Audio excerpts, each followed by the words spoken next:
Hi friends, welcome to my channel. ನಾನು ಇವತ್ತಿಲ್ಲಿ ಸಿಂಪಲ್ಲಾಗಿ ಮಧ್ಯಾಹ್ನದ ಊಟಕ್ಕೆ ಅಥವಾ ನೀವು ಡಯಟ್ ಮಾಡ್ತಾಯಿದ್ರೆ ಒನ್ ಟೈಮ್ ಮೀಲ್ ಮಿಸ್ ಮಾಡಿ ಈ ಬೌಲ್ನ ತಿಂದರೆ ಸಾಕು, ನಿಮಗೆ ಹೊಟ್ಟೆ ಫಿಲ್ ಆಗಿರುತ್ತೆ. ಮತ್ತು ಹಾಗೆಯೇ ಇದು ಡಯಟ್ ಮಾಡೋರಿಗೂ ಒಂದು ಒಳ್ಳೆಯ ರೆಸಿಪಿ ಅಂತಲೇ ಹೇಳ್ಬೋದು.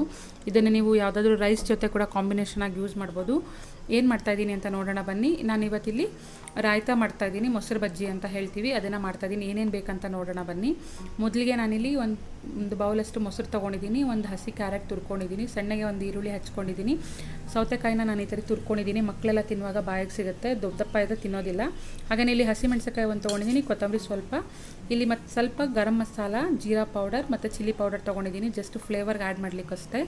ಹಾಗೆಯೇ ಇಲ್ಲಿ ರುಚಿಗೆ ಎಷ್ಟು ಬೇಕಷ್ಟು ಉಪ್ಪು. ಈಗ ಹೇಗೆ ಮಾಡುತ್ತಂತ ನೋಡೋಣ ಬನ್ನಿ. ಮೊದಲಿಗೆ ಒಂದು ಬೌಲ್ಗೆ ಗಟ್ಟಿ ಮೊಸರನ್ನ ಈ ಥರ ಹಾಕ್ಕೊಬೇಕು. ನೀವು ಬೇಕಂದರೆ ಇದನ್ನು ಚೆನ್ನಾಗಿ ಬೀಟ್ ಮಾಡ್ಕೊಂಡು ಹಾಕ್ಕೊಬೋದು, ಇಲ್ಲಾಂದರೆ ಇದೇ ಥರ ಇವಾಗ ನಾನು ಏನು ಮಾಡ್ತಾಯಿದ್ದೀನಿ, ಈ ಥರ ಬೌಲ್ಗೆ ಹಾಕ್ಬಿಟ್ಟು ಒಂದು ಸ್ಪೂನ್ ಸಹಾಯದಿಂದ ಚೆನ್ನಾಗಿ ಈ ಥರ ಮಿಕ್ಸ್ ಮಾಡಿಕೊಂಡ್ರೂ ಆಯಿತು. ಇವಾಗ ಇದಕ್ಕೆ ನಾವು ತುದ್ದಿಟ್ಕೊಂಡಿರುವಂಥ ಒಂದೊಂದೇ ಪದಾರ್ಥಗಳನ್ನ ಹಾಕ್ಕೊಳ್ಳೋಣ. ಮೊದಲಿಗೆ ನಾನಿಲ್ಲಿ ಕ್ಯಾರೆಟ್ ಹಾಕ್ಕೊಳ್ತಾ ಇದ್ದೀನಿ. ಇದಕ್ಕೆ ಇಷ್ಟೇ ಹಾಕಬೇಕು ಅಂತ ಏನಿಲ್ಲ ಫ್ರೆಂಡ್ಸ್, ನಿಮ್ಗೆ ಎಷ್ಟು ಬೇಕಷ್ಟು ತರಕಾರಿ ಹಾಕ್ಕೊಬೋದು. ಸ್ವಲ್ಪ ತರಕಾರಿ ಹೆಚ್ಚಿಗಿದ್ರೂ ನಡೆಯುತ್ತೆ, ಇಲ್ಲ ಮೊಸರು ಹೆಚ್ಚಿಗಿದ್ರೂ ನಡೆಯುತ್ತೆ. ನಾನಿಲ್ಲಿ ಎಲ್ಲ ಸಮವಾಗಿ ಹಾಕ್ಕೊಳ್ತಾ ಇದ್ದೀನಿ. ನೋಡಿ, ಇಲ್ಲಿ ನಾನು ಒಂದು ಕ್ಯಾರೆಟ್ನ ತುರಿದು ಈ ಥರ ಹಾಕ್ಕೊಂಡಿದ್ದೀನಿ. ಅದ್ರ ಜೊತೆಗೆ ಇವಾಗ ಸಣ್ಣಗೆ ಹೆಚ್ಚಿಟ್ಕೊಂಡಿರುವಂಥ ಈರುಳ್ಳಿನ ಹಾಕ್ಕೊಳ್ತಾ ಇದ್ದೀನಿ. ಈರುಳ್ಳಿನ ಆದಷ್ಟು ಸಣ್ಣಗೆ ಹೆಚ್ಕೊಂಡ್ರೆ ತುಂಬ ಚೆನ್ನಾಗಿರುತ್ತೆ. ಇದನ್ನು ಕೂಡ ಚೆನ್ನಾಗಿ ಮಿಕ್ಸ್ ಮಾಡ್ಕೊಳ್ತೀನಿ. ನಂತರ ಇದಕ್ಕೆ ನಾನು ತುರಿದಿಟ್ಕೊಂಡಿರುವಂಥ ಒಂದು ಅರ್ಧ ಏನಂತೀವಿ ಸೌತೆಕಾಯಿನ ಹಾಕ್ಕೊಳ್ತಾ ಇದ್ದೀನಿ. ಜಾಸ್ತಿ ಹಾಕ್ಕೊಂಡಿಲ್ಲ, ಇಲ್ಲಿ ನಾನು ಒಂದು ಅರ್ಧ ಹಾಕ್ಕೊಂಡಿದ್ದೀನಿ. ನೀವು ನಿಮ್ಗೆ ಎಷ್ಟು ಬೇಕಷ್ಟು ಹಾಕ್ಕೊಬೋದು. ಇದನ್ನು ಮೂರನ್ನು ಚೆನ್ನಾಗಿ ಮಿಕ್ಸ್ ಮಾಡಬೇಕು.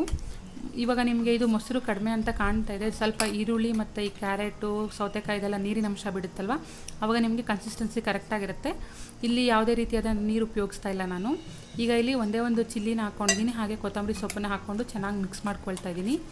ಈಗ ಇದಕ್ಕೆ ಸ್ವಲ್ಪ ಮಿಕ್ಸ್ ಮಾಡಬೇಕು, ಚೆನ್ನಾಗಿ ಎಲ್ಲ ಹೊಂದ್ಕೊಬೇಕು ಮೊಸರು ಜೊತೆ. ನಾವು ಈ ಥರ ಮಿಕ್ಸ್ ಮಾಡೋದ್ರಿಂದ ಏನಾಗುತ್ತೆ ಅಂದರೆ ತರಕಾರಿಯಲ್ಲಿರುವಂಥ ನೀರಿನ ಅಂಶ ಕೂಡ ಬಿಟ್ಕೊಳ್ಳುತ್ತೆ. ಹಾಗೆಯೇ ಇದಕ್ಕೆ ಸ್ವಲ್ಪ ನಾನಿವಾಗ ಒಂದೊಂದೇ ಪುಡಿಗಳನ್ನ ಹಾಕ್ಕೊಳ್ತೀನಿ. ಇಲ್ಲಿ ಸ್ವಲ್ಪ ಉಪ್ಪು ಹಾಕ್ಕೊಳ್ತಾ ಇದ್ದೀನಿ. ಉಪ್ಪು ನಿಮ್ಗೆ ಎಷ್ಟು ಬೇಕಷ್ಟು ಹಾಕ್ಕೊಳ್ಳಿ, ನಾನು ಬೇಸಿಗೆ ಇರೋದ್ರಿಂದ ಕಡಿಮೆನೇ ಹಾಕಿದ್ದೀನಿ. ಹಾಗೆಯೇ ಒಂದು ಸ್ವಲ್ಪ ಚಿಲ್ಲಿ ಪೌಡ್ರ್ ಹಾಕಿದ್ದೀನಿ, ಮಕ್ಕಳಿದ್ರೆ ನೋಡ್ಕೊಂಡು ಹಾಕ್ಕೊಳ್ಳಿ, ಯಾಕಂದರೆ ಆಲ್ರೆಡಿ ನಾವು ಹಸಿಮೆಣಸಿನಕಾಯಿ ಹಾಕಿದ್ದೀವಿ. ಹಾಗೆಯೇ ಸ್ವಲ್ಪ ಜೀರಾ ಪೌಡರ್ ಹಾಕಿದ್ದೀನಿ.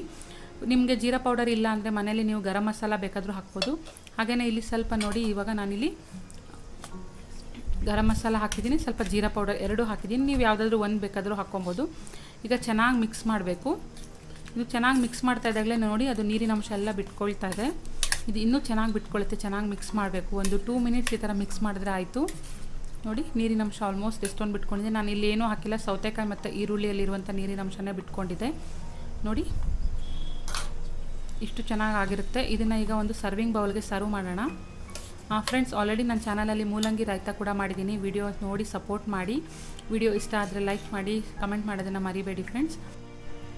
ಇದನ್ನು ನೀವು ಸೈಡ್ ಡಿಶ್ ಆಗಿನೂ ಯೂಸ್ ಮಾಡ್ಬೋದು, ರೊಟ್ಟಿ ಚಪಾತಿ ಎಲ್ಲ ತಿನ್ನುವಾಗ. ಹಾಗೆಯೇ ಇದನ್ನು ನೀವು ರೈಸ್ ಬಾತ್ಗೂ ಕೂಡ ಕಾಂಬಿನೇಷನ್, ಬೆಸ್ಟ್ ಕಾಂಬಿನೇಷನ್ ಅಂತ ಹೇಳ್ಬೋದು. ನೀವು ಬೇಕಂದರೆ ಇಲ್ಲಿ ಟೊಮೆಟೊ ಹಾಕ್ಬೋದು.